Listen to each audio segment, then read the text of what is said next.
I've had a couple of experiences where I've felt fear or I've felt controlled or I've felt like something isn't right. Now, how do I go about making practical changes? A lot of people just feel like they're going to be ending up getting in trouble, doing something illegal, because we're just so indoctrinated and we're so used to following the rules. If there is a family and it is strong, it's great. There's no problems, the family's good. If the family starts to fall apart and disintegrate, that family unit starts to fall down. When the family unit falls down, the community then has to come in. This is actually what happens in people's businesses. Income's $2,000, $1,000 to me and mine, $1,000 to Mr. ATO. That's actually... Just disperse it straight away. Are we taking care of our family or are we taking care of Mr. Hero out there? Yeah. Anyone trying to convince you or to sell you anything, it's like, do you have a product or a purpose or a mission that would be so silly not to follow? Like, is that path worthwhile? Welcome to Rich and Regulated, where women learn to build wealth in alignment and flow. I'm Jessica Soul. For over a decade, I've helped women create the lives of their dreams, and here I'll share how I build wealth, fast-track results, and reveal money truths that will blow your mind. Let's get wealthy. Hi guys, welcome to this week's episode. I have a guest with me today, Tahlia from TLC, the Living Council. Now, today is part 2 of a series with Tahlia, so if you haven't watched last week's episode, I highly recommend, if you've got the time, go back and watch that one first, because we talked about some of the principles around taking self-responsibility, critical thinking. We had a really good conversation, and this week's episode is going to lead on with more information around structure and kind of the how-to, or a little bit more around the practical side of the concepts from last week. So please, if you can, I recommend go back, watch that episode first, and then continue on with this one. But thank you for being here today again. It's so great. I love it. We kick off with such a great conversation. Yeah, we just talked too long, and then now we're on to episode 2, which I love. So great. Let's dive in. Yeah, so we had a great conversation in the episode prior just about you, about your story, about your family, about values and critical thinking and what happened during COVID and a few things that kind of, I think many people, especially in my audience, they already have this desire to feel more sovereign, more autonomous. They know something's not quite right with the system. They feel that anyway. It's not it's not a mystery to them. And I always say, like, if people are watching my content, they've probably watched me for long enough to know I'm a little bit of a rebel, and not in a bad way, in a really legal way. I'm a rebel, but they've watched me and they understand that I'm a critical thinker. I'm somebody who I don't believe in being part of the herd. I really believe in leadership. I say, you've got to fly like an eagle. That's something it's really important. I don't want to be part of the sheeple. And I know more and more people, particularly in Australia, are waking up to that. And you have an amazing community. And what I do and what you do really complements each other. Because once people start with what I say, you're kind of the first port of call, right? Once people start to think differently, then they start asking questions. Well, now how? Like, if I know something's off, and I've had a couple of experiences where I've felt fear or I've felt controlled or I've felt like something isn't right, now how do I go about making practical changes? And I know for me, I'll let you do most of the talking today, but I know for me, like, a lot of people just feel like they're going to be ending up getting in trouble, doing something illegal, because we're just so indoctrinated and we're so used to following the rules. So we are. Right? So are. Oh my gosh. And I think there's a bit of a framework that really helps with feeling like you can stand on your own 2 feet. And if you really can kind of take a step back and go, what on earth is actually going on? You'll be able to go, right, so that's what's going on. Now I know what I need to fix. Yes. And here's what it is. In we'll try and keep it short, but can we? You and I? I don't know if we can. So here's the deal. Yeah, we'll just give it a go. So here's the thing. If there is a family and it is strong, it's great. There's no problems. The family's good. If the family starts to fall apart and disintegrate, and the family unit's not good, and the marriage starts to someone doesn't take personal responsibility to take care of themselves, to continue to grow and change and do all that, the family unit, the kids are not really responding to the parents aren't really being parents, that family unit starts to fall down. When the family unit falls down, the community then has to come in and help in some way, fund something, discipline the kids because they're not being disciplined at home. The school has to be involved, whatever. Now the community's involved. Yeah. When the community falls apart, then the nation starts to fall apart. When the nation falls apart, which is what Australia's done, it's, right, heading in that direction. Yeah. Then we have this big Superman come in and go, don't worry, we'll rescue you. And then in comes the corporations, the statutes, laws, the stuff, the solutions to the problem. And then we go, we must look and we must outsource to these big heroes, when really the hero lies in the home. Yes. The hero lies in the mum and the dad getting home right. And so, it's so simple. It's so simple, man. It's not, we don't need a hero. No. We just need to get our homes right. Yeah. We need to get our finances right. We need to get our heads straight. We need to understand our inalienable rights. Yes. We need to know, okay, I do have the right to have my own property and to not have it stolen from me through taxes or through legislation. It's mine and I have the right to hold on to it for my family, to strengthen my family. And then in turn, I'll strengthen the community, which will strengthen the nation. And then we don't need Superman.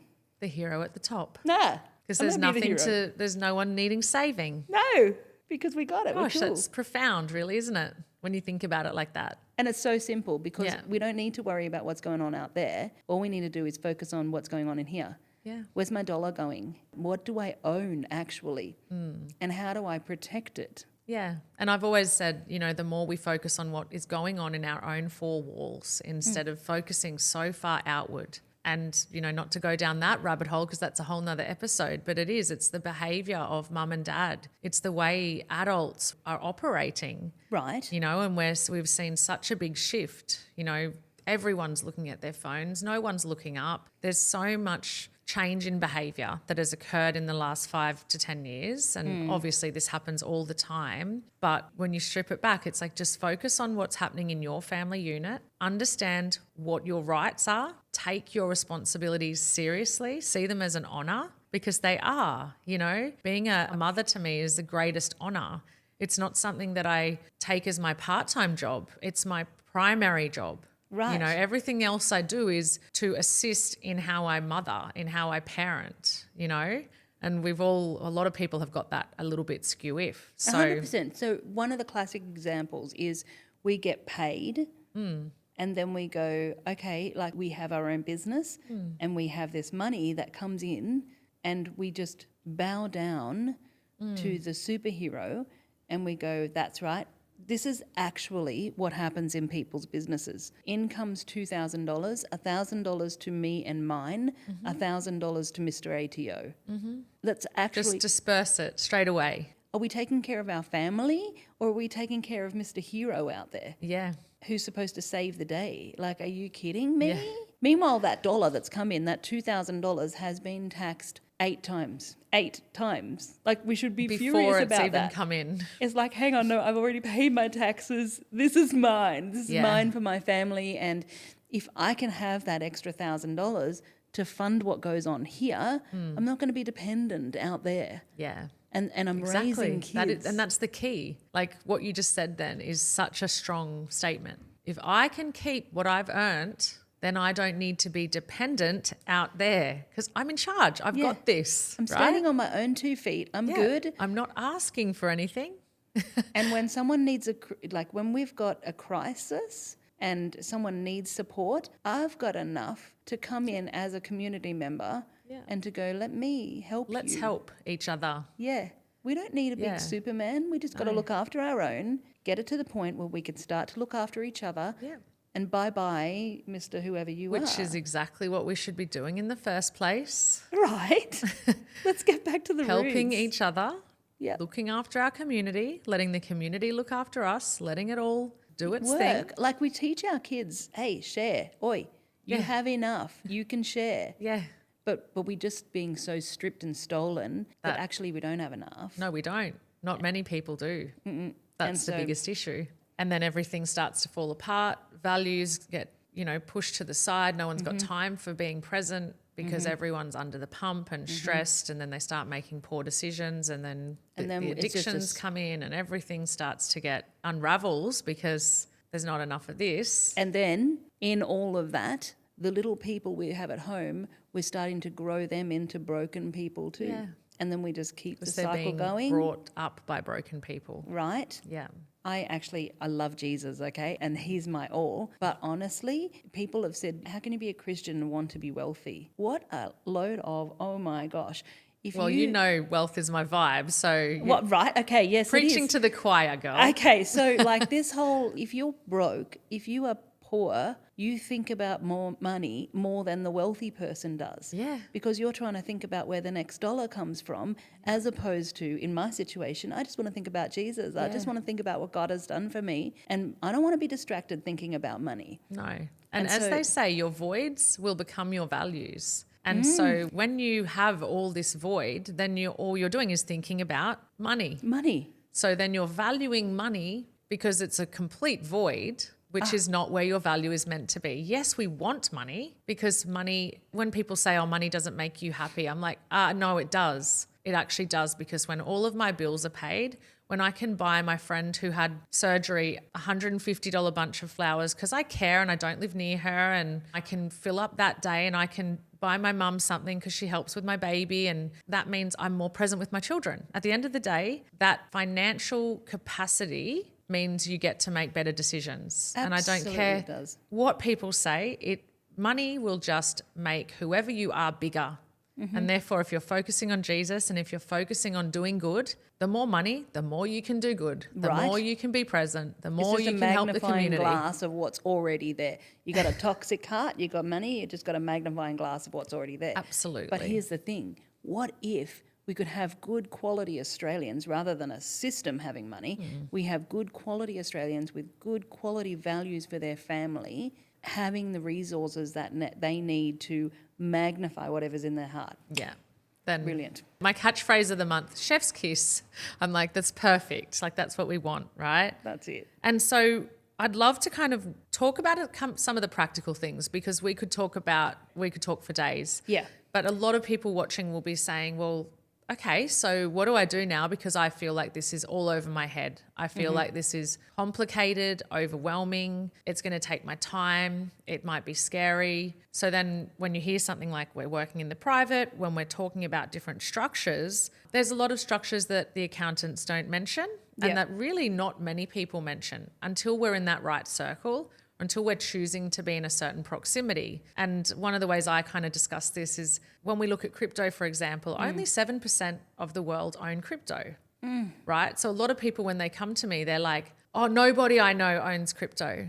And I'm like, everybody I know owns crypto. Right. And I was saying this to a client the other day and she goes, everybody. And I'm like, but I'm in the circle where everybody's talking about crypto, right? And Web3 and blockchain and decentralized finance, and everyone in my world is familiar. So again, like in your world, most people are familiar with your concepts, with the structures the accountants aren't talking about, right? And in my world, nobody pays taxes. So then I step out into the world where they're talking about tax returns and BAS statements, and I go, the 30th of what's June. that? What the frig is that? So what do people listening, where do they go? Like obviously you've got your community, and I'll put everything in the show notes so everyone will be able to go and find you, talk to your team, connect with everybody. That'll be easy. Yeah. But for the listeners, give them some little nuggets of goals around where to go from here. So what I kind of want to talk about, like you talked about public and private, I actually would think that, it's like, let's distill this down to what it actually is, okay? Yeah. So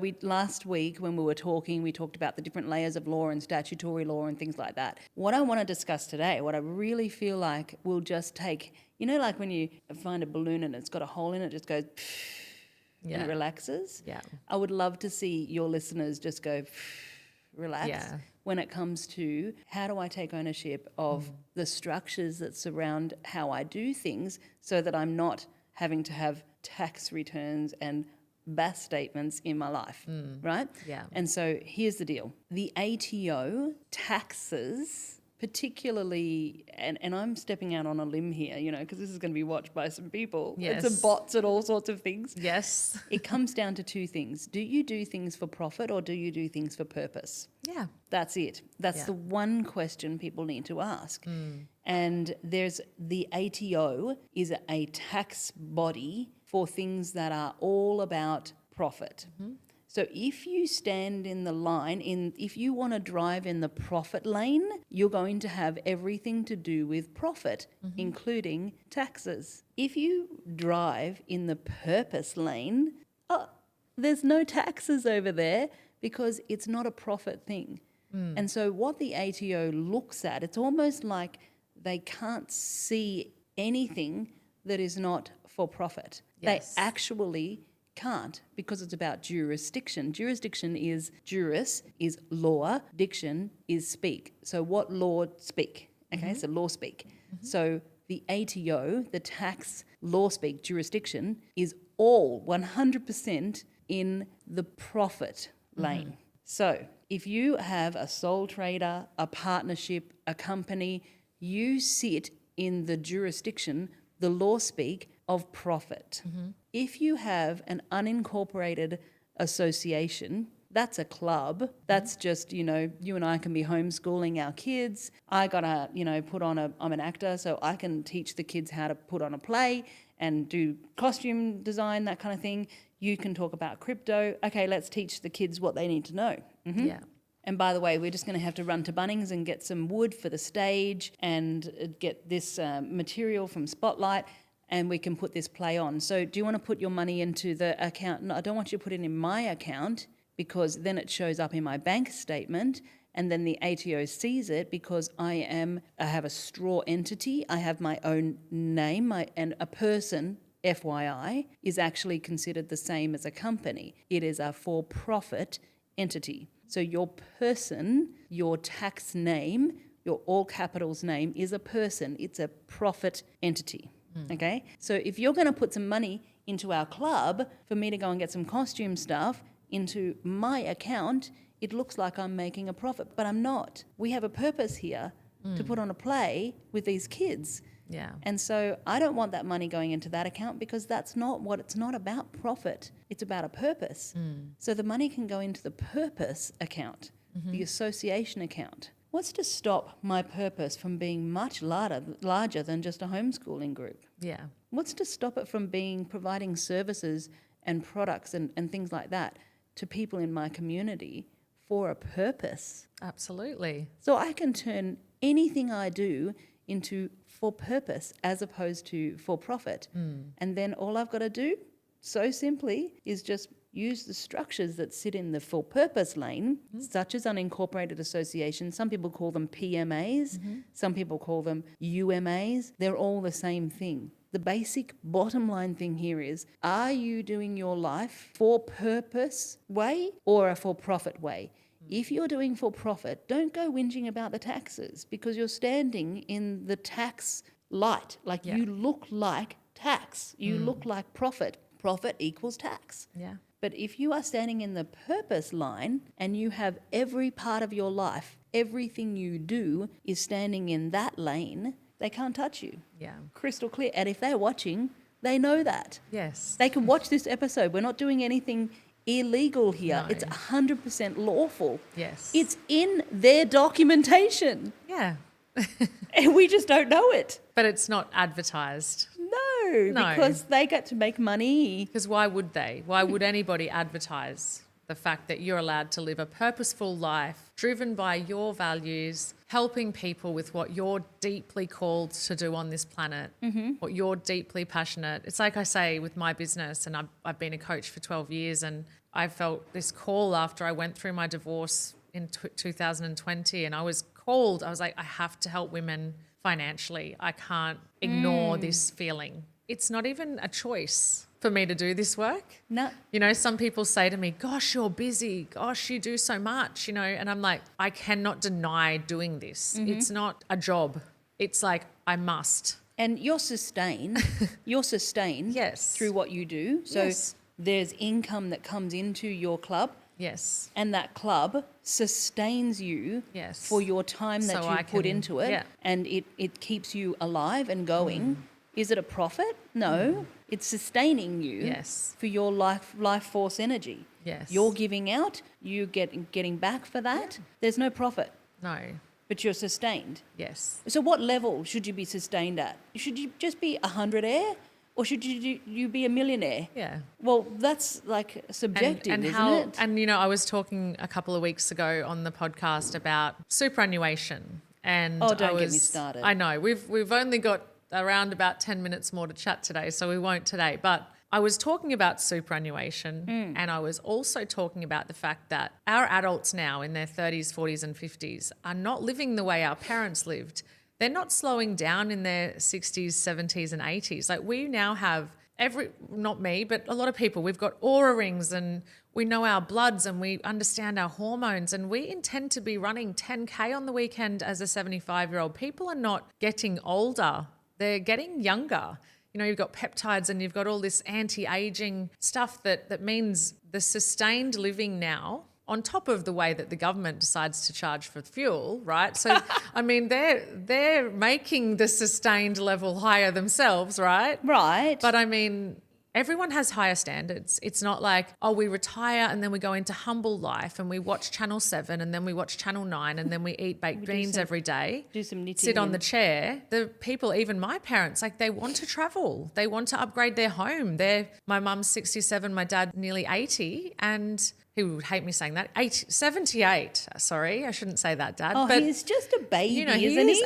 And they're bike riding 20 kilometres on the weekend and they're Right. taking the kids caravanning and they're improving their home. They're nowhere near slowing down. Now is just, it's not what it used to be. No. And it won't ever change. It'll just become more and more and more. We're not talking millionaire status now. We're talking multi-millionaire because being a millionaire is not impressive these days when it comes to what it costs to be sustained. That's exactly it. So what do you get out of your little club, of your purpose, that you pour all this stuff in? What do you get out of it?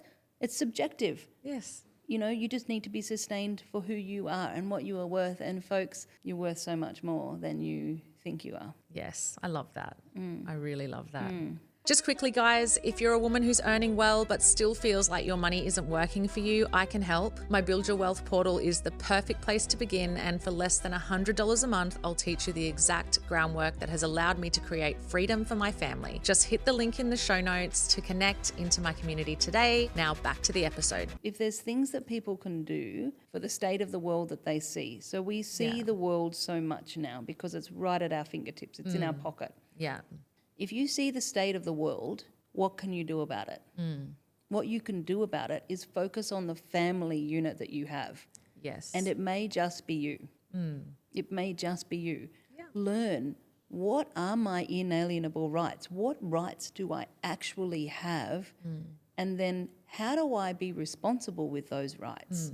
I have the right to my body. So, you know, someone injecting me in COVID, you know, drinking down whatever I'm drinking down without looking at it. Telling you can't work if you, Right? But I have the right to my body and you don't have the right to tell me how to do my body, nor do I have the right to tell you how to do your body, which, as we're talking, kind of makes sense. But for some reason, when we're in this oppressive, pushed space, we seem to think that it's okay for others to tell us how to do that. But we have that right, and it's a right given by God. It's an inalienable right that cannot be taken by another man. And there's 3 of them. There's many rights you have. You have the right to speech. You have the right to not speak. So when a cop says to you, so what's your name and address? You have the right not to answer him. And that's a right that you have. So there's many, many different rights. which is being self-governed, which is choosing. Right. And you can go, I actually have the right not to speak now, and I don't want to speak, so I won't. I don't care who you are. I love how you articulate, because it's just like, this is obvious. And it's not obvious, but it should be. It should be. The way you articulate, it's just like, oh, obviously that, I never thought of it that way, right? Like a lot of people just wouldn't even think about that logical right. So I love how you're giving us some tools. Like understand so let me give rights. you these 3 tools. Your rights sum down to 3 basic ones, and a 5-year-old knows them, and yet you and I don't. A 5-year-old will go, hey, don't touch me. You're the in my right bubble. to your own body. You're in my bubble. Yeah, that's mine. You have the right to your property. Yes. And don't tell me what to do. You have a right not to be governed by another person. 3 basic kind of bubbles of rights. Yeah. And if anything fits into those bubbles, you can actually start to express your rights. Yeah. So a right is only a right if you express it. Yes. If you don't say, stop, you're treading over into my rights, you're taking my rights from me, if you don't express them, you don't have them. Yes. So a cop That's can pull super you important. over. Like, I really want people to hear that. Like, Yes. if you don't express your rights, you don't have them. Mm-hmm. Because again, when we have been indoctrinated and conditioned and there's so much noise, we forget this. It's so basic. It's like, I mean, my 1-year-old knows this. Yes. He knows what's his and he knows when he's reacting or not reacting. And you don't tell Right? me what to You're do. not, I'm not doing that. I don't like you put me in the cot there. No, that's not happening. And I'm taking that off of you. Yes. And I'm going to tell you how I feel and all these things that seem so logical. And so can't we just be a little bit more like your son and just go, you're taking my property from me. Yeah. That's my money is done through I own that. my purpose. And I'm going to take that property, which is my association, and I'm going to say, you can't take that from me. Yeah. And so now I have the right to property, but not only do I have the right to it and, you know, get all cranky when someone tries to take it from me, now I can actually express my right to have that property. How do I express it? I take a little bit of time, be around a few people who don't pay taxes, and start to just associate with them, invest a bit of time, and get myself set up with the right kind of structures that take me out of profit lane and into purpose lane. It doesn't just like is it hours and hours and hours of stuff to do this? No. But it's not nothing either. No. Much like crypto, you know, you can't just go, I'm just going to have crypto. Well, you can, but then you don't know why you did it. You're not really living with your decision. Yeah, right? It takes a bit. You got to understand what you're doing. You got to get your head around it. You got to start to live what it is that whatever that is. You got to live on purpose. You're reprogramming, you know. And I've studied brain biology, and at the end of the day, the reason children are like the way they are and they just know their rights is because they haven't yet been programmed, right? So if you're in your 40s or in your 60s, there's going to be a different level of reprogramming. Like I haven't owned a television for 15 years. So I don't have a lot of outward garbage being thrown in my face. So I've learnt to be very insular and very, I think for myself, and it's something I've gotten really good at. But a lot of people, they will have to reprogram. They will have to even believe what you're saying, right? They'll have to get to the point in their own mind and go, like, she's actually saying something true and correct. Right. I just don't understand that truth yet. Not yet. I have to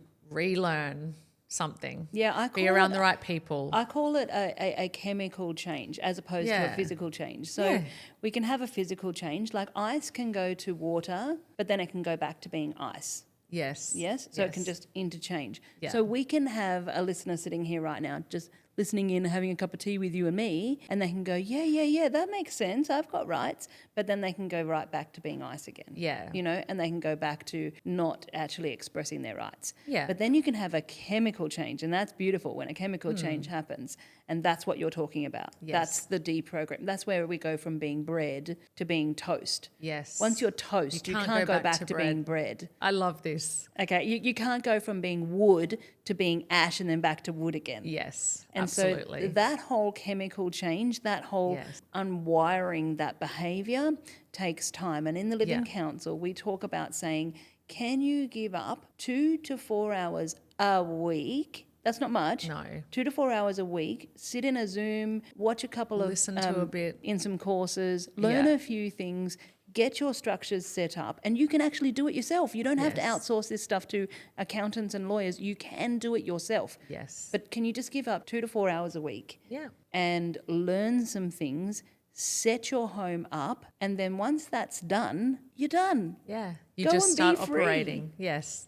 Go and live in the private. You are completely in the private. You're not in the public anymore. You're not in the profit lane anymore. Yeah. And you're taking care of your family. Yeah. And you know what you're saying about that chemical change, it's just the same as brain biology and neurological pathways, 100%, right? So that's exactly it. You're rewiring the pathway because the neurons keep going that way and you're saying, I need to rewire. And then eventually it becomes permanent. The change is permanent. Right. So But the I good love thing it. is, I love your analogy. I'm going to be like, you can't go back to being bread. I'm going to, because my husband is a baker. He owns a bakery. That's perfect. So I'm like, if you're toast now. Like you're done.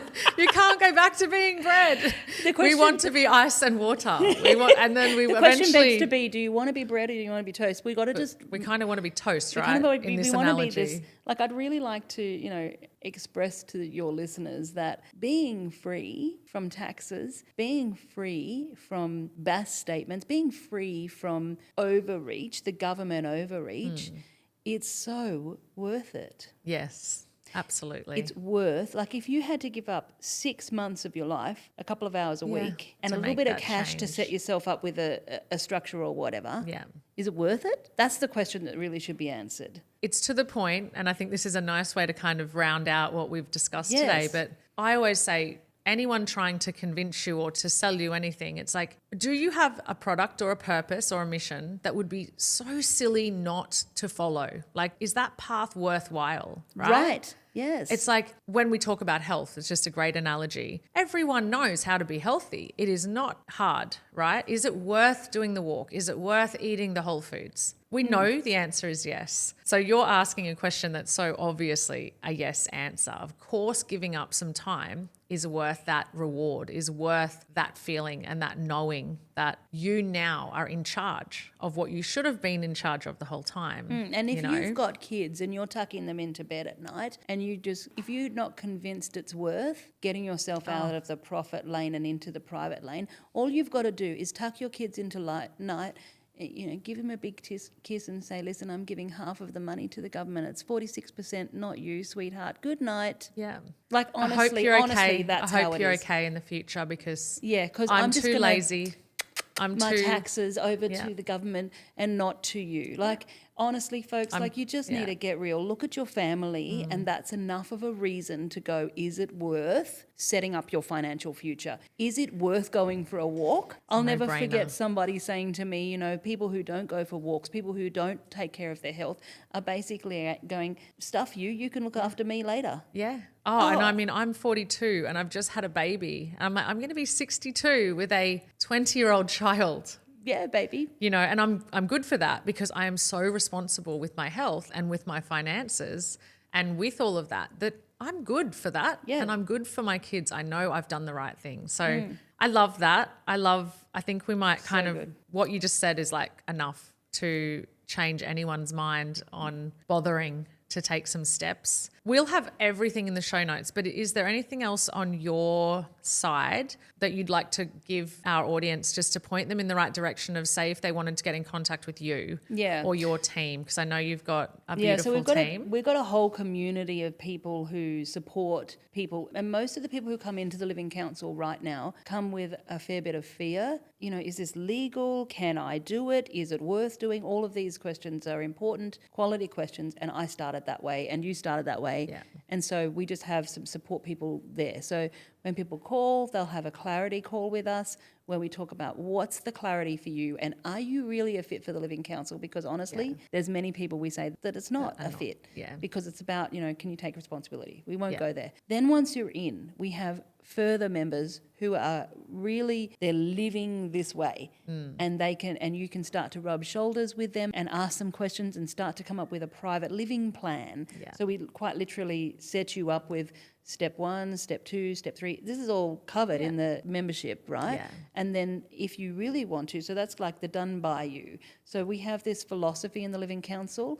where you do it, but you're not by yourself. You do it for yourself, but you're not by yourself. Yeah? Yes. And so that's the done by you option. Yeah. Then we have another one, which is done with you, where we partner up a member who's quite experienced, who's lived this way for a while, and they can journey with you and have more like a PT session, like a coach standing by you as you move into the private, as you move into the purpose lane. Yeah. And then we have done for you, because many people out there are actually so focused on what they're doing, they're just in the wrong lane. So we'll just do it for you and then we'll coach you through that. Yeah. So it's just like, hey, let's just start with a conversation. Let's just have a chat. And I love that you've got all those options, so no one's feeling forced into any lane. No, and if you were in the done by you and you're doing it yourself, You can build your own association. You can build your own trust structures, and we teach you how to do that. And you can do it all by yourself. Yeah. And feel real good about it. And some people love that. Yeah, some people love that. Whereas me, I'm like, take my money and do it because I'm too busy doing my thing over here. Yeah. Right? But it's perfect. And I want my purpose, but I need you to just get it done. Yeah.